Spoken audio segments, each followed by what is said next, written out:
Dear students, we are studying important lesson moving charge particle and magnetism. इस lesson में सबसे पहले हम लोग जो है डिस्कस किए थे about magnets.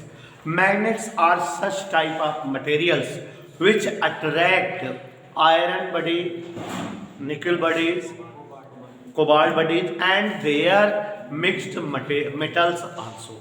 Okay, metals are only magnetite or Fe2O3 of iron.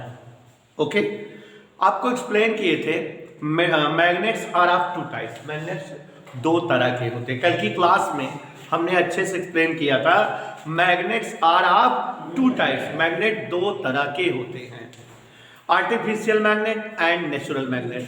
Such type of magnets which are presented in nature are called natural magnets and this type of magnets have indefinite shape and size, not fixed shape and size. इनकी shape size fix नहीं होती, but having more and more magnetism field, माने magnetic property बहुत ज़्यादा होती है, which cannot be increased or decreases or cancelled to zero.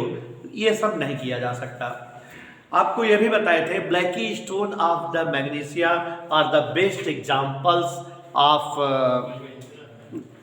Natural magnet. और उसके बाद एक्सप्लेन किए थे बेटा सभी को अगर ध्यान हो, artificial magnets, such type of magnets which are man made. Such types of magnet which are man made, जो मैन मेड मैग्नेट्स होते हैं उन्हें हम जो है क्या बोलते हैं बेटा, artificial magnet. Such type of magnets which are man-made are called artificial magnets, and these type of magnets have different fixed shape and size and having minimum magnetism which can be increases, decreases and cancelled to zero easily. And such type of magnets are of three types according to their shape and size: bar magnet, U-shape magnet and compass needle या direction magnet. यही ना बेटा। A magnet which is in the rod shape or which is in the rectangular or square shape, it is called bar magnet. And a magnet which is in U shape or which is in the shape of horseshoe is called horseshoe magnet, or you can say U shape magnet. Third magnet which is in the shape of a needle and shows the direction north and south, it's called direction showing magnet या direction magnet या compass needle magnet. यही बताए थे ना बेटा। उसके बाद बेटा हम लोगों ने डिस्कस किया था about magnetic property. What's are the property of any magnet. Magnet की प्रॉपर्टी क्या थी? पहली प्रॉपर्टी बताए थे magnets are only Fe2O3 magnetite ore of the iron. दूसरी प्रॉपर्टी बताए थे magnets are such type of materials which attract iron bodies, nickel bodies, cobalt bodies and its mixed metal bodies. यही था बेटा। और एक्सप्लेन किए थे तीसरी प्रॉपर्टी में when any magnet freely hanged in the contact of air then it always stayed in north south direction. अगर किसी मैग्नेट को हवा में लटकाया जाए तो वो नॉर्थ साउथ डायरेक्शन में टिकता है, रुकता है। and ends of magnet which is in north direction known as north pole of the magnet, and another end of the magnet which is in south direction is known as south pole of the magnet. समझ में आया बेटा? और उसके बाद हमने explain किया था next property, a magnet having single pole does not exist. ठीक है ना। शॉर्ट में मैग्नेट के पोल्स को हम डिवाइड नहीं कर सकते, मतलब ऐसा कोई मैग्नेट पॉसिबल ही नहीं है जो सिंगल पोल रखता हो। उसके बाद प्रॉपर्टी बताए थे पांचवी छठवीं property, there will be attraction in dissimilar poles of the magnet. Magnet के डिसिमिलर पोल्स अगर हो दे अट्रैक्ट ईच अदर। उसके बाद बताए थे बेटा there will be repulsion in similar poles of the magnet. और फिर लास्ट प्रॉपर्टी बताए थे magnet shows induction property. When anybody is in the contact of magnet then it become also a magnet. It start representing magnetic property. समझ में बेटा? तो these are the property of magnet. Magnet की property थी. उसके बाद बेटा what are the poles and what is the magnetic axis? What is the neutral point? What is the neutral axis? What is the magnetic force line? ये सब explain किए थे.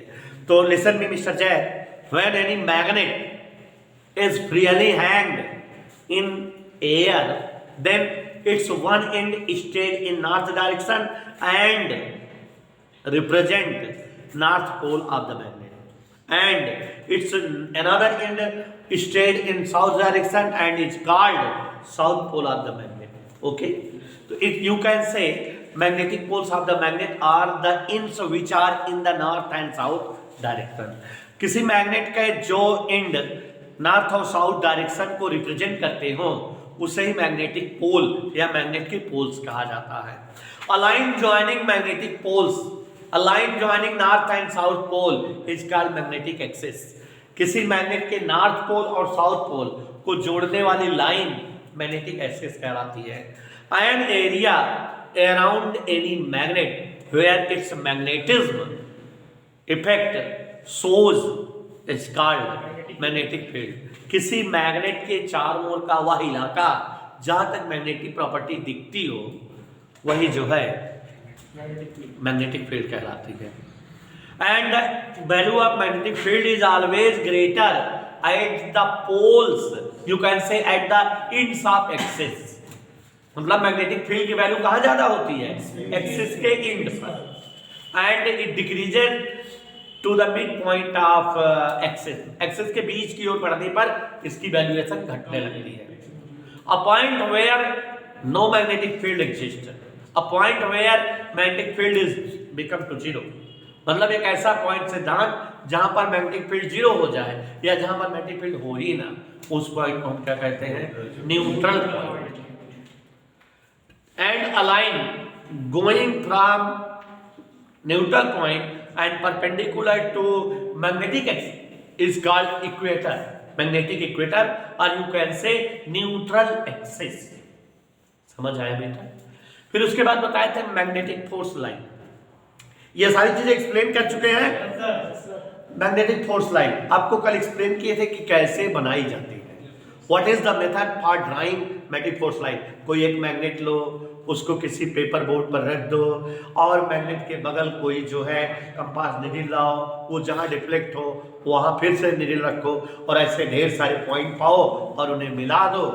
तो यही लाइन, यही कर्व मैग्नेटिक फोर्स लाइन कहलाएगी, जिसके किसी भी पॉइंट पर टेंजेंट जब ड्रा करेंगे तो वो जो है मैग्नेटिक फील्ड की डायरेक्शन रिप्रेजेंट करता है.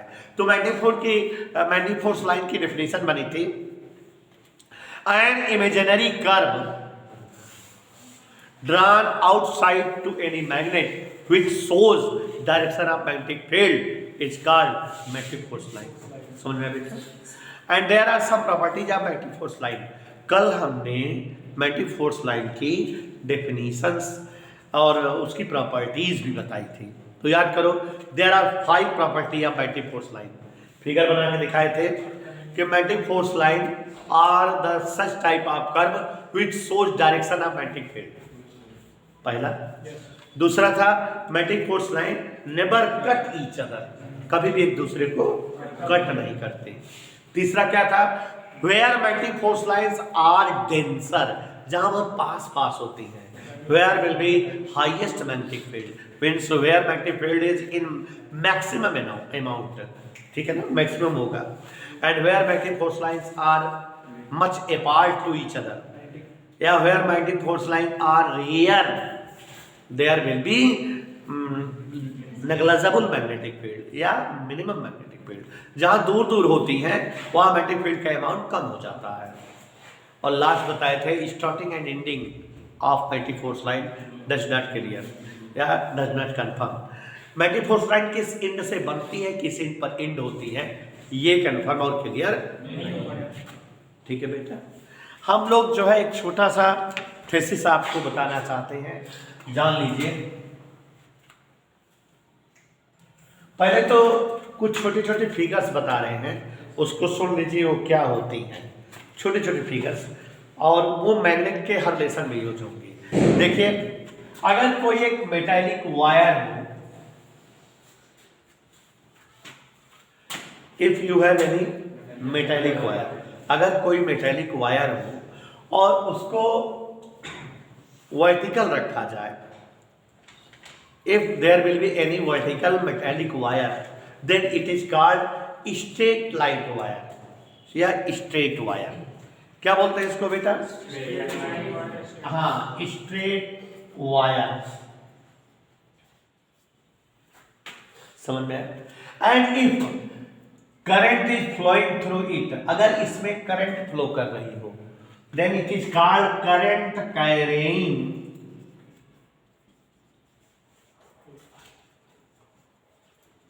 Straight wire. अगर जो है कोई एक मेटालिक वायर वर्टिकल ले लिया जाए तो ये स्ट्रेट वायर हुआ। कुछ लोग इसको कंडक्टिंग स्ट्रेट वायर कहते हैं, मतलब वायर है, मेटल का है तो कंडक्टर तो है ही, क्योंकि all the metals are conductor of the electric. तो कुछ लोग इसको कंडक्टिंग स्ट्रेट वायर, और हम यहाँ डायरेक्टली स्ट्रेट वायर बोल रहे हैं। If current is flowing along any straight wire, then that will become current carrying straight wire. इसे हम करंट कैरिंग स्ट्रेट वायर बोलेंगे। अब अगर हम कभी करंट कैरिंग स्ट्रेट वायर बोले तो आप समझ जाइएगा एक ऐसा वायर लिया गया है सर जी के द्वारा जिसमें करंट फ्लो हो रही है, ठीक है ना? और if there is a wire bented in circle form, then it is called coil. If any wire is bented in circle form, circular रूप में अगर मुड़ा हुआ हो, सर्किल के रूप में मुड़ा हुआ हो कोई वायर, तो उसे क्या कहते हैं? कॉइल। ठीक है, क्या बोलते हैं बेटा? सांप होता है जो स्नेक, वो भी कॉइल बना करके बैठता है, ऐसे ऐसे सर्कुलर जो है मोड़ लेता है अपनी बॉडी को, उसके बाद ऐसे फन काटता है, तो कॉइल बना के बैठता है कि नहीं? तो जो है यहां पर समझिएगा जरा बेटा, if any wire is bented in circle form then it is called coil, and when current is flowing through this type of wire then it is called current carrying coil. Okay, if current is flowing through it, अगर current इसमें flow कर रही हो तो इसे हम क्या कहते हैं बेटा? Current carrying coil. जैसे इसमें था, समझ में आ रहा है? Current carrying coil, current carrying straight wire. अब अगर कोई वायर को हम जो है सर्किल बनाते हुए दिखाएं, a wire which is in the shape of circle, a wire which is in the shape of circle, ये सर्किल के फॉर्म में है कि नहीं? इसको बेटा सर्कुलर कॉइल या लूप बोला जाता है। कुछ फिगर्स का डिस्क्रिप्शन कर रहा हूं, समझ लीजिए।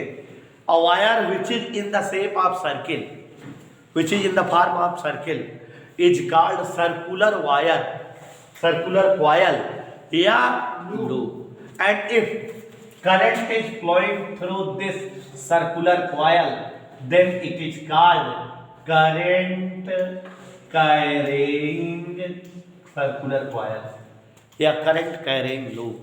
समझ में आ रहा बेटा? तो ऑल ऑफ यू समझते रहिए, सारी फिगर हम लोगों को अभी रिक्वायर्ड होगी। इतना समझ में आया कि नहीं? What is this?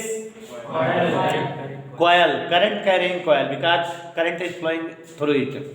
What is this? Current carrying straight coil. What is current carrying circular coil? समझ में आ बेटा? Now listen me. If we take any insulating cylindrical hollow pipe, क्या बोल गए हम?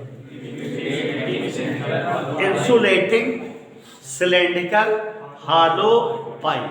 अगर कोई एक ऐसी हालो पाइप, खोखली पाइप लो, पाइप बोल रहे हैं तो हालो होगी, क्योंकि पाइप तो हालो होती है। अगर कोई, और सिलिंड्रिकल शेप में भी होगी, तो अगर कोई एक जो है सिलिंड्रिकल हालो जो है पाइप ली जाए और इंसुलेटिंग मटेरियल की, मतलब जैसे पेपर की या लकड़ी की ले लो, प्लास्टिक की ले लो, रबर की ले लो, and it be wrapped any electrical coil around it. अब देखो जरा figure, look what is this? This is a hollow cylindrical pipe of insulating material, as you can say glass की, पेपर की, रबर की, plastic की, किसी चीज की इंसुलेटिंग मटेरियल की है, हॉलो पाइप है, खोखली है बीच में, ठीक है। If it is wrapped with any electrical coil, अगर हम इसको किसी कॉइल से रैप कर दे, ऐसे देखो किससे रैप कर रहे हैं प्रज्ञान? कॉइल से। ऐसा आप लोग बना सकते हो?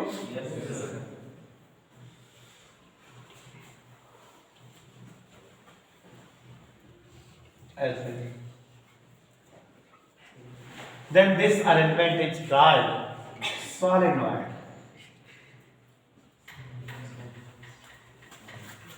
This arrangement is called solenoid. You can make this. solenoid बना सकते हो आप। अपनी कॉपी लीजिए, कॉपी को रैप कर लीजिए, मोड़ लीजिए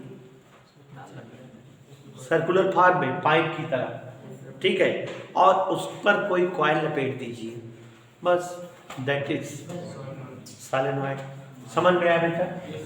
ओके, तो ऑल ऑफ यू इसको जो है बना सकते हो सभी लोग। तो समझ गए solenoid क्या है? समझाने की रिक्वायरमेंट नहीं है। When you take any cylindrical hollow insulating pipe and if it is wrapped by any circular coil, then this arrangement, this figure is known as solenoid. And when current is flowing through any solenoid, अगर current flow कर रही हो, current is flowing through solenoid, then it is called current carrying solenoid। इसे हम current carrying solenoid कहते हैं। Anybody any problem? Solenoid सबको समझ में आ रहा है? इधर क्लियर बेटा? अब if we take any insulating circular hollow pipe, नहीं समझे? इंसुलेटिंग मटेरियल की हो circular hollow pipe, you can say insulating circular ring, insulating circular ring. कोई एक ऐसी फिगर लीजिए जो इंसुलेटिंग मटेरियल की हो, सर्कुलर फिगर में हो, रिंग शेप में हो, बताइए। टायर की ट्यूब, जो ट्यूब होती है किस शेप में होती है? सर्कुलर या रिंग शेप में। इंसुलेटिंग मटेरियल की है, रबर की बनी है, बस वही ले लीजिए। समझ में आ रहा है? या जब जो है आप स्विमिंग वगैरह करते हो तो जो ट्यूब पहन कर करते हो वो भी तो वही चीज है। तो व्हेन एनी सर्कुलर, चाहे बोले चाहे ना बोले, अगर रिंग बोल देंगे सर्कुलर होगी। When any insulating circular hollow ring is wrapped by any electrical coil, then this arrangement is known as toroid। इसको क्या बोलते हैं? Toroid. Look here,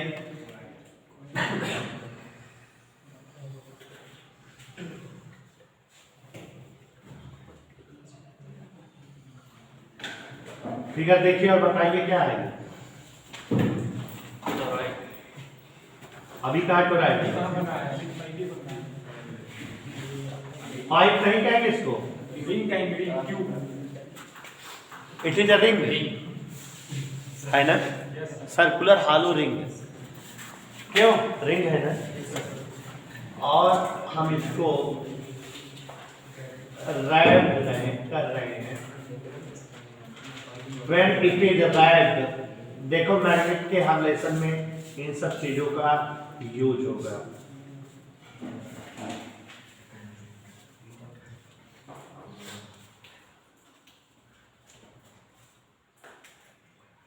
Now it become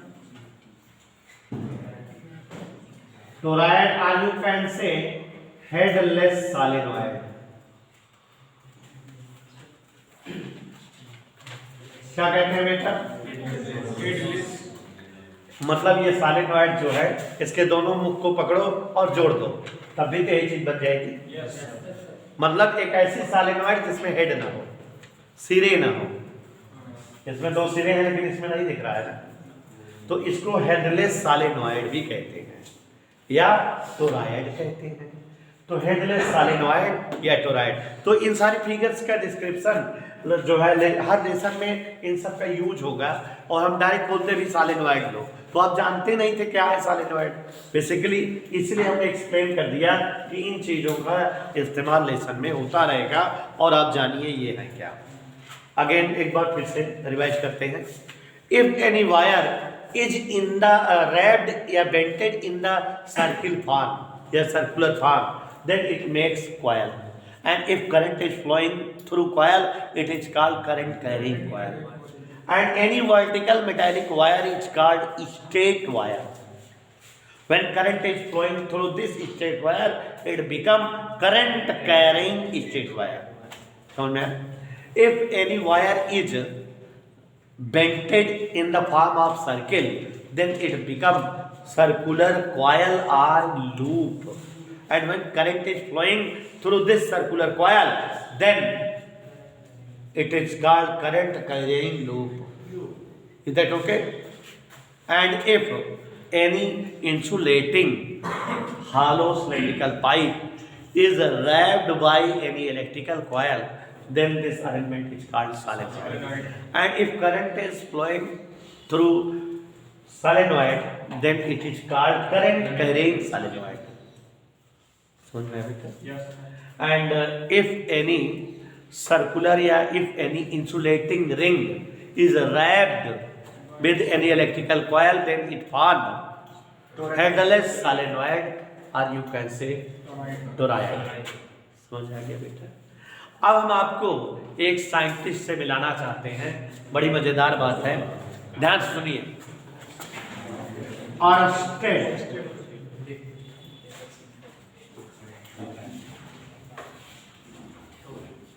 देखिए बोर्ड पर क्या लिखा हुआ है, अरस्टेड थेसिस, नॉट थ्योरी, अरस्टेड थेसिस, अरस्टेड की परिकल्पना, अरस्टेड ने क्या बताया। लिसन मी, ध्यान से सुनो, हम अरस्टेड का एक्सपेरिमेंट बता रहे हैं और आप थ्योरी आप बताओगे कि उन्होंने क्या जो है डिस्क्राइब किया होगा। मिस्टर अरस्टेड, इनका पूरा नाम था हैंस क्रिश्चियन अरस्टेड। क्या नाम था बेटा? Hans Christian Oersted. बहुत लंबा नाम ना लेकर के शॉर्ट में यूज करते हैं हम लोग अरस्टेड। अरस्टेड ने एक थ्योरी दी, थियरी, और वो भी एक्सपेरिमेंट के दौरान। तो mister Pragyan, what is the experiment of Oersted? Oersted का एक्सपेरिमेंट क्या था? अरस्टेड ने एक जो है कॉइल लिया, ठीक है, एक क्या लिया? कॉइल। कॉइल को रिहास्टेट और सेल से और अमीटर से अटैच कर दिया। मतलब फिगर कुल ऐसे रही होगी, यहाँ एक कॉइल है,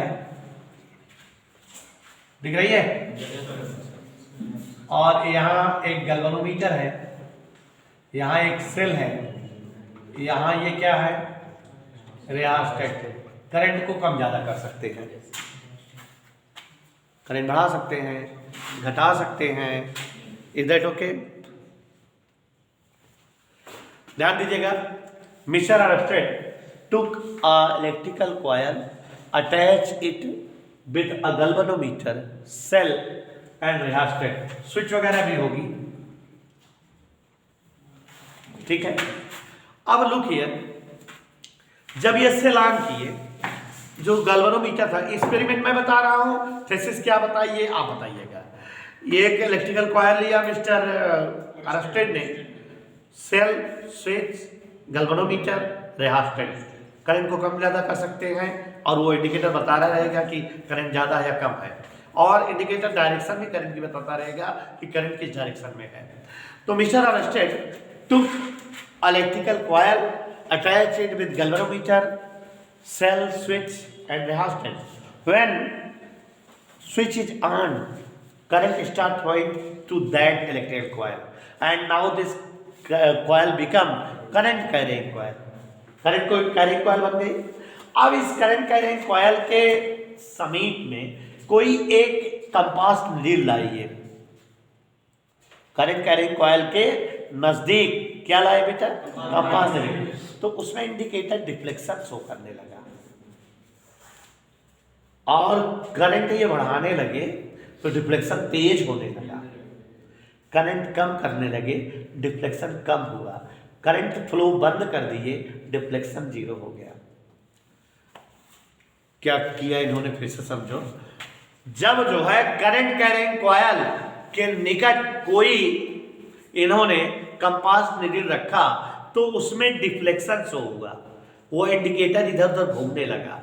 इसका मतलब वो बताने लगा कि यहां आसपास मैग्नेटिज्म है, मैग्नेटिक फील्ड है। और इन्होंने ये देखा कि जब करंट बहना प्रारंभ होती है तभी डिफ्लेक्शन स्टार्ट होता है, करंट बढ़ती है डिफ्लेक्शन स्ट्रांग हो जाता है, करंट डिक्रीज होती है डिफ्लेक्शन डाउन हो जाता है, करंट ऑफ हो जाती है डिफ्लेक्शन इन हो जाता है। It means he decided when current flows through any electrical coil then there will be some magnetic field produces। यही तो समझ में, कुछ मैग्नेटिक फील्ड बन जाता है जब उस कॉइल में करंट फ्लो करती है। Due to flowing of current some magnetic field created generated around that electrical current carrying coil and the value of magnetic field depend on the amount of electric current. When current increases, the field also increases, and current decreases, field also decreases, and when current becomes zero, field destroyed। नहीं समझे? क्या समझ में आया बेटा? कि जब हम किसी कॉइल में करंट फ्लो कराते हैं तो करंट फ्लो होने के साथ साथ चारों तरफ मैग्नेटिक फील्ड जनरेट हो जाता है। मतलब हम किसी कॉइल में करंट फ्लो कराए तो उसके चारों ओर मैग्नेटिक फील्ड बन जाता है। और वो मैग्नेटिक फील्ड डिपेंड किस पर करता है? ये जो कॉइल है इसमें जो करंट फ्लो हो रही है इस पर। If amount of current increases and decreases and zero, तो मैग्नेटिक फील्ड भी इंक्रीजेस डिक्रीजेस बिकम जीरो। और एक चीज उन्होंने देखा कि यहाँ जो करंट फ्लो हो रही है इस कॉइल में करंट की डायरेक्शन बदल दिया, प्लस माइनस बदल दिया, तो जो डिफ्लेक्शन पहले था वो भी उसकी भी डायरेक्शन बदल गई। तो मतलब ये जो मैग्नेटिक फील्ड बनता है इसकी डायरेक्शन भी फ्लोइंग करंट की डायरेक्शन पर डिपेंड करती है। मैग्नीट्यूड तो डिपेंड करता है, डायरेक्शन भी डिपेंड करती है। और कंफर्म करने के लिए इन्होंने कि लोग विश्वास कर जाएं, वो जो करंट कैरिंग कॉइल थी उसको रस्सी से बांधकर हवा में लटका दिए। जैसे हवा में लटकाए वो नॉर्थ साउथ डायरेक्शन में स्टे करने लगी। मतलब ये एकदम कंफर्म हो रहा है कि मैग्नेटिक फील्ड इस पर बना है, तभी तो नॉर्थ साउथ डायरेक्शन में भी शो अप हो रही है। और ऐसे ही दो कॉइल ये लिए, दो करंट कैरिंग कॉइल, जब जो उनके एक इंड को पास लाते थे तो दोनों में रिपल्सन होता था और उल्टे इंड को पास में लाते थे दोनों में अट्रैक्शन होता था। माने ये वाली भी मैग्नेटिक प्रॉपर्टी जो है इन्होंने देखा कि ये भी प्रॉपर्टी दिखती है। यू कैन से, आप कह सकते हो कि एरस्टेड ने फुल प्रयोग किया और एकदम आश्वस्त हो गए और सबको एकदम क्लियर कंफर्म कर दिया कि when current flows through any coil then some magnetic field created around that coil and the amount of magnetic field is directly proportional to the amount of flowing current and the direction of magnetic field depend the direction of flowing current। मतलब कि अगर किसी coil में current flow होती है तो किसी coil में जब करंट फ्लो करती है तो उसके अराउंड मैग्नेटिक फील्ड बन जाता है। एरस्टेड ने प्रयोग करके दिखाया, बकायदा दिखाया कि कॉइल में करंट बहती थी, मैग्नेटिक फील्ड कम ज़्यादा डिफ्लेक्शन दिखता था जो है कंपास नीडल में, और नॉर्थ साउथ डायरेक्शन में स्टे करती थी। मैग्नेटिक के सारी प्रॉपर्टी इनमें इन्होंने प्रूफ कर दिया, दिखा दिया, तो माने ये श्योर कर दिया कि मैग्नेटिक फील्ड बनता है। तो एरस्टेड की थीसिस क्या है कि ये प्रयोग कर, ये तो प्रयोग था, थीसिस शॉर्ट में हम लोग बोलेंगे। शॉर्ट में कैसे बोलेंगे? जो मतलब कंक्लूजन। इनके एक्सपेरिमेंट समझ गए बेटा कि जब कॉइल में करंट फ्लो होती है तो उसके चारों ओर क्या क्रिएट हो जाता है, और वो मैग्नेटिक फील्ड की डायरेक्शन किस पर डिपेंड करती है? करंट की डायरेक्शन पर। करंट की डायरेक्शन बदल दो तो फील्ड की डायरेक्शन भी बदल जाती है, डिफ्लेक्शन दूसरी ओर होने लगता है कंपास नीडल में। और अगर उस कॉइल को हैंग कर दो फ्रीली तो नॉर्थ साउथ डायरेक्शन दिखाएगी, माने मैग्नेटिक की अगली प्रॉपर्टी दिखाएगी। और उसमें पोल्स में सिमिलर और डिसिमिलर वाली भी प्रॉपर्टी दिखाई। तो ये सारे एक्सपेरिमेंट के दौरान कंक्लूजन जो दिए ऑरस्टेड ने ये बताया, when current flows through any coil, then some magnetic field created around that current carrying coil। इतना है इनका जो है कंक्लूजन, बस इतना ही समझिए कि अगर किसी कॉइल में करंट फ्लो होती है तो करंट फ्लो होने के कारण मैग्नेटिक फील्ड या मैग्नेटिज्म प्रोड्यूस हो जाता है, बन जाता है। और बहुत सारा एक्सपेरिमेंट किया मिस्टर ऑरस्टेड ने, तो ये कहा कि ये जो है केवल ये बात केवल करंट कैरिंग कॉइल में ही नहीं लागू होती, सब में लागू होती है। किसी में अगर आप करंट फ्लो कराओगे तो उसके चारों तरफ मैग्नेटिक फील्ड क्रिएटेड हो जाएगा। It means mister Oersted told when current flows through any coil, when it become current carrying coil, then some magnetic field produces. When this straight wire become current carrying straight wire, then some magnetic field produces. If this circular coil become current carrying coil, become मतलब समझ रहे हो ना कि इसमें current जब flow करने लगे तो इसके चारों तरफ मैग्नेटिक फील्ड बन जाता है। जब इसमें करंट फ्लो करती है तो इसके चारों तरफ मैग्नेटिक फील्ड बन जाता है। इसमें करंट फ्लो होती है तो इसके चारों तरफ मैग्नेटिक फील्ड बन जाता है। कौन बताया? ऑरस्टेड। ठीक है ना? तो शॉर्टकट में समझो, mister Oersted told for each type of current carrying coil, current carrying straight wire, current carrying circular coil, current carrying solid wire, current carrying toroid, there will be some magnetic field produces which depend on the amount of flowing current। बात समझ में आ गई? ऑरस्टेड ने क्या बताया कि किसी भी आकृति में, इन सभी में जब करंट फ्लो करती है तो इनके चारों ओर मैग्नेटिक फील्ड प्रोड्यूस हो जाता है। ऑरस्टेड ने केवल इतना ही बताया कि जब करंट इन सब में फ्लो करे तो इनके चारों तरफ क्या बन जाता है बेटा, और वो भी उन्होंने प्रयोग करके इस बात को समझा, देखा, परखा और आपको एक्सप्लेन किया। बस समझ में बेटा। अब मजेदार बात ये है कि इसमें भी करंट फ्लो हो रहा है, इसमें भी, इसमें भी, इसमें भी, इसमें भी, और सब में करंट के फ्लो होने के कारण सबके चारों तरफ मैग्नेटिक फील्ड बनता है, मैग्नेटिज्म जनरेट होता है। तो एक साइंटिस्ट थे बायो और एक साइंटिस्ट थे सेबर्ट। बायो और सेबर्ट दोनों ने मिलकर के कपल में एक्सपेरिमेंट्स किए बहुत सारे, और उसके बाद उन्होंने ऑरस्टेड के प्रयोग से दो बातें अलग अलग क्लियर की। क्या? बायो और सेबर्ट ने ये पता लगाया, ये नियम बनाया कि किसी भी करंट कैरिंग फिगर के लिए मैग्नेटिक फील्ड कितना बनता है। नहीं समझे? ऑरस्टेड और बायो सेबर्ट में डिफरेंस है। ऑरस्टेड क्या बताए थे? केवल ये बताए थे कि कोई भी फिगर में अगर करंट फ्लो होती है तो क्या बन जाता है चारों तरफ, और बायो सेबर्ट क्या बताता है? कितना बनता है, how much magnetic field created for any type of current carrying figure. किसी भी फिगर में अगर करंट फ्लो होती है तो उसके अराउंड कितना मैग्नेटिक फील्ड बन जाता है, इसको किसने बताया बेटा?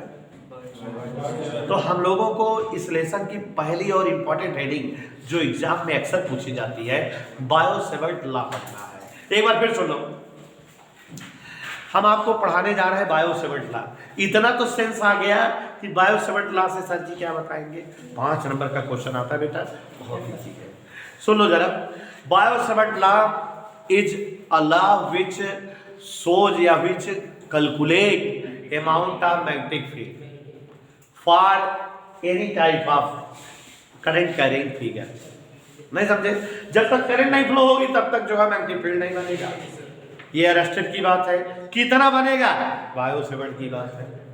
और बच्चों 4-5 फिगर दिख रही है, तो सभी फिगर के लिए बायो सेबर्ट लॉ लगाया जाएगा और जो है वैल्यू ऑफ मैग्नेटिक फील्ड निकाली जाएगी। तो क्या एग्जाम में सबका निकालोगे? नहीं, एक का निकालोगे। आपसे पूछेगा what is the Biot-Savart law, explain. तो आप किसी एक के लिए मैग्नेटिक फील्ड निकाल के दिखा देना। और अगर जो है नाम ले लें, find what is the amount of magnetic field for circular loop by Biot Savart law, माने इसके लिए बायो-सेवर्ट लॉ से मैग्नेटिक फील्ड कितना बनेगा निकालो। ठीक है ना? तो मैं आपको बताना चाहूंगा कि 4 डेरिवेशन है मैग्नेटिक फील्ड निकालने के, और चारों के चारों डेरिवेशन को बायो-सेवर्ट लॉ कहा जाता है। क्यों? क्योंकि बायो-सेवर्ट लॉ मैग्नेटिक फील्ड की इंटेंसिटी निकालता है। अलग अलग फिगर के लिए निकालेगा, इसलिए अलग अलग हेडिंग बन जाती है। 2 स्पेशल हेडिंग है जो पहले नहीं थी, अब जुड़ी है, उसको विशेष कह दिया जाता है, या एप्लीकेशन ऑफ बायो-सेवर्ट लॉ कह दिया जाता है। उसके बाद बेटा पिछले 2 सालों से आपके यूपी बोर्ड और सीबीएसई बोर्ड में एक नई हेडिंग जुड़ गई है, एम्पियर्स सर्किटल लॉ। क्या? जैसे आप गास थ्योरम पढ़े हो इलेक्ट्रिसिटी में, इलेक्ट्रिक फ्लक्स के लिए गास थ्योरम थी, और उसमें गास थ्योरम पढ़ते थे पहले। गास थ्योरम याद करो, गॉस थ्योरम पहले पढ़ते थे, फाई इक्वल 1/epsilon0 मतलब इलेक्ट्रिक फ्लक्स के लिए गास थ्योरम यूज होती थी। फिर उसके बाद उसका डेरिवेशन पढ़ते थे आप, गास थ्योरम डिराइव करते थे। फिर क्या पढ़ते थे? गास थ्योरम के एप्लीकेशन। एप्लीकेशन में क्या करते थे? कई सारी फिगर के लिए इंटेंसिटी ऑफ इलेक्ट्रिक फील्ड निकालते थे, याद है? स्फेरिकल के लिए, कोई वायर के लिए, कोई शीट के लिए इंटेंसिटी ऑफ इलेक्ट्रिक फील्ड ही तो निकाले थे। वैसे यहाँ गास थ्योरम की कॉपी है मिस्टर प्रज्ञा, एम्पियर सर्किटल लॉ। क्या? पहले हम क्या पढ़ेंगे? एम्पियर सर्किटल लॉ का डेरिवेशन। जैसे वहां गास थ्योरम का डेरिवेशन था, वहां इलेक्ट्रिक फ्लक्स के लिए था, यहाँ मैग्नेटिक फ्लक्स के लिए रहेगा।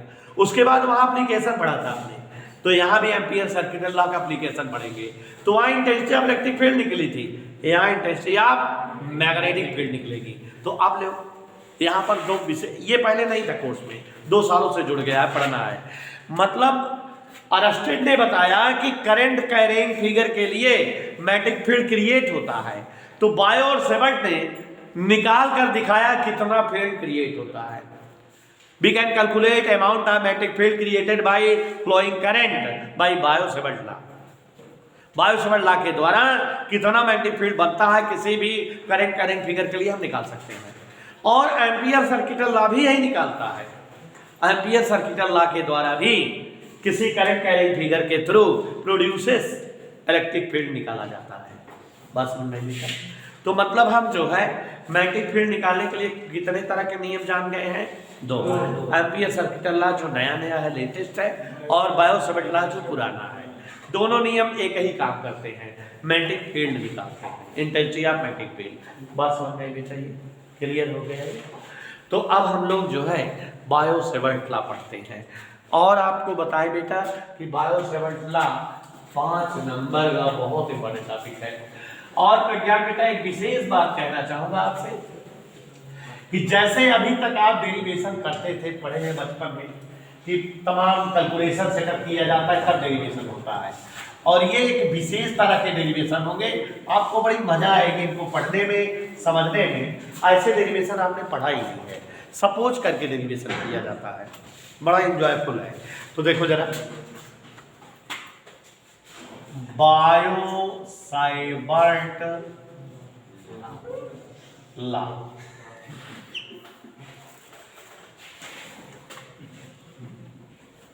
एक लाइन तो जानी गए, Biot-Savart law is used for calculating intensity of magnetic field for any type of current carrying figure. समझ में आ गया? क्या निकाला जाता है इसके द्वारा? और वो कौन से मैग्नेटिक फील्ड को निकाला जाता है? जो करंट बहने के कारण बनता है। ठीक है ना?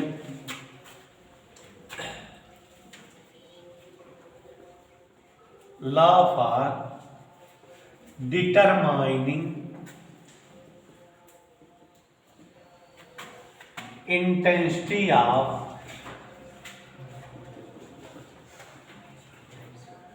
मैग्नेटिक फील्ड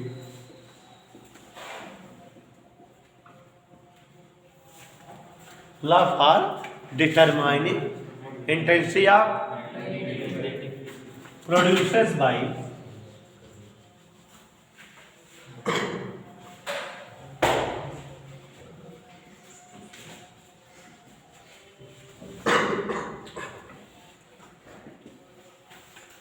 ठीक है।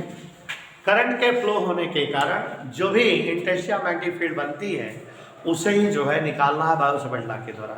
और बेटा ये लेसन बहुत इंपॉर्टेंट है। 6 हेडिंग तो बायो सेवर्ट लॉ की होगी। अभी हमने बताया कि 4 जो है सिंपल और 2 स्पेशल वाली जो नई जुड़ी है, और फिर 6 हेडिंग हो जाएंगी एम्पियर सर्कुलर लॉ के लिए, 6 डेरिवेशन एम्पियर सर्कुलर लॉ और 6 बायो सेवर्ट लॉ। 12 तो यही हो गए, 4 और है, मतलब 15-16 डेरिवेशन है इस लेसन पढ़ना। मैग्नेटिक का ये सबसे बड़ा लेसन है, न्यूमेरिकल भी इसमें ज़्यादा है। उसके बाद 2 छोटे छोटे लेसन हैं, 3। ठीक है। हाँ भाई, फर्स्ट पेपर ही तो लॉन्ग है क्योंकि फर्स्ट पेपर पढ़ाने में समय लगता है, सेकंड पेपर तो थ्योरेटिकल है, आराम से खत्म हो जाता है। तो यहाँ ध्यान दीजिएगा, आप सभी लोग इतना समझ लीजिए, bio Savart law is used for finding या determining intensity of magnetic field। और बच्चों एग्जाम में बायो सेवर्ट लॉ अगर आपसे इंटेंसिटी ऑफ मैग्नेटिक फील्ड पूछेगा तो किसी एक फिगर के लिए पूछेगा, वो नाम लेगा फिगर का, कहेगा find the intensity of magnetic field by Biot Savart law for any circular loop, for any solenoid, for any toroid, नाम देगा, कहेगा इसके लिए निकालो, तो आप वही निकालना है। लेकिन हमको यहाँ अभी सभी के लिए निकालना है। तो जो सबसे पहला है और मेन है, इम्पोर्टेंट है, यही, इसमें नाम नहीं लिखा जाता। अगर नाम न ले, अगर कहे डिफाइंड बायो सेवर्ट लॉ तो यही वाला डेरिवेशन कर देना जो सबसे पहले बताने जा रहा हूँ। माने ये यूनिवर्सल है, ये सबसे पहले बायो सेवर्ट ने यही निकाला था। ठीक है। नाम नहीं लेगा तो आप यही करोगे, मोस्टली नाम नहीं लेता तो आप यही करोगे। नाम ले लिया फिर आप बाउंडेड हो जाओगे, जिसके लिए कहेगा वो वाला करोगे। 5-6 डेरिवेशन यहाँ करने जा रहे हैं, ध्यान देखिए, बहुत मजेदार।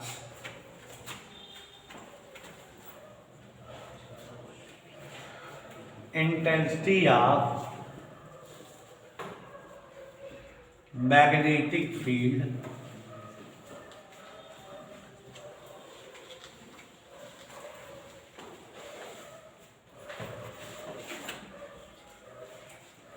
Due to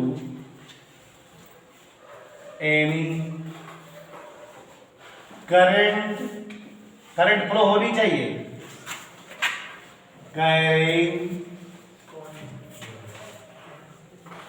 intensity of magnetic field due to any current segment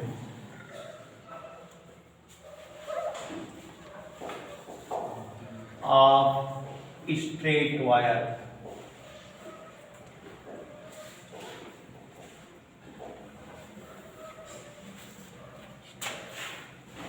बात समझ में आई बेटा?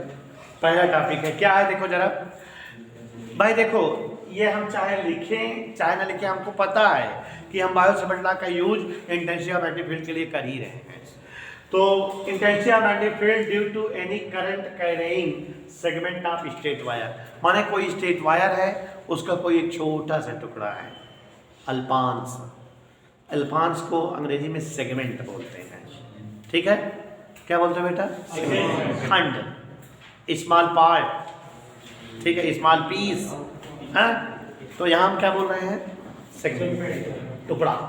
सेगमेंट में बेटा यहाँ टुकड़ा। ठीक है, तो कोई एक स्ट्रेट वायर है, उसमें करंट फ्लो कर रही है, उसके एक छोटे टुकड़े के कारण कितना मैग्नेटिक फील्ड प्रोड्यूसेस होगा, डेरिवेशन करना है। लेकिन बड़े अनोखे स्टाइल में डेरिवेशन है। लुक हियर, डेरिवेशन कैसे करते हैं? Let it is any straight wire, Mn is its small segment, Mn is its small segment of length delta L.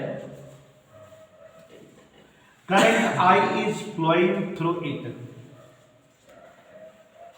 some magnetic field produces around the segment. Let there is a point x at a distance r from the segment where we have to find out intensity of magnetic field delta b. Figure का description समझे. Here is a straight wire. Current I is flowing through this wire. Mn of length delta L is a small segment. X is a point from the segment at distance r where we have to find out magnetic field. The direction of point from the wire let theta. ये पूरी figure का description केवल माना ही तो गया है. सोच के बताइए बड़ा सा क्या लिया गया है, उसका सेगमेंट स्मॉल क्या है, कितनी लेंथ है उसकी, उसमें कितनी करंट फ्लो कर रही है, और उस सेगमेंट से कितनी डिस्टेंस पर कोई पॉइंट एक्स है. एक्स कैसा पॉइंट है जहां पर हमें इंटेंसिटी ऑफ मैग्नेटिक फील्ड मालूम करनी है. There is a point x at a distance r from small segment Mn where we have to find out intensity of magnetic field by Biot-Savart law. The direction of x from the wire is theta. समझ आया? इतना समझ में आया बेटा? Mr. Bio and Savart, yeah, according to Biot-Savart law, Biot-Savart ने ये मालूम किया बहुत सारे एक्सपेरिमेंट करके. According to Biot-Savart law, total intensity of magnetic field produces at point x is directly proportional to the amount of current flowing in the segment, is directly proportional to the length of the small segment, is directly proportional to the sign of the direction from the point, is inversely proportional to the square of distance from the segment. ये 1 2 3 4 जो है step बायोसेवर्ट ला के हैं. बायोसेवर्ट ने बहुत सारे experiment करके ये पता लगाया कि किसी करंट कैरिंग स्मॉल सेगमेंट से कुछ दूरी पर प्रोड्यूस मैग्नेटिक फील्ड की इंटेंसिटी हमेशा उस सेगमेंट में फ्लो करने वाली करंट के प्रोपोर्शनल, उस सेगमेंट की लेंथ के प्रोपोर्शनल, उस सेगमेंट से डायरेक्शन की साइन के प्रोपोर्शनल, उस सेगमेंट से पॉइंट तक की डिस्टेंस के स्क्वायर के इनवर्सली प्रोपोर्शनल होता है. यही है बायोसेवर्ट लॉ. बोल लोगे बेटा? इतना फिगर बोलने के बाद ये बोल दोगे? कैसे बोलोगे एक बार फिर से? According to mister Biot Savart law, total magnetic field produces by any current carrying small segment, current carrying small segment is always directly proportional to the flowing current, directly proportional to the length of segment, directly proportional to the sign of direction from the segment, inversely proportional to the square of distance from the segment. समझ में आया? ये बायोसेवर्ट law है. इसको इकट्ठा कर दो.